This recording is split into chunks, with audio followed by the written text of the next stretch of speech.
Well, welcome back for another video of Search Reset My Car. Today I'm going to show you I can change the menu language of a Mercedes E Class W213 model. This one is a building year 2017.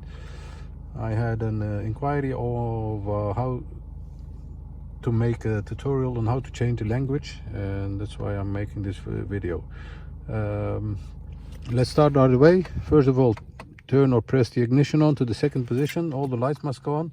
Then we're going to use this area over here. Yes, you can change the buttons over here from this. Press this button once, the return button. Then you'll see that the menu appears like this.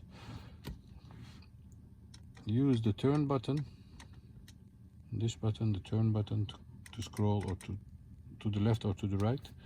Then find the system, press on the scroll button, then you'll have this menu over here. Scroll down to find language. Yes, press the scroll button again, and then you'll see that you can change it to the desired language. In this case, the inquiry was for Dutch. Press it and you'll see that this area changes to Dutch, and also this area changes to Dutch. That was it for this tutorial. Thank you for watching our videos, and hope to see you next time with another video. Stay safe, take care, bye bye.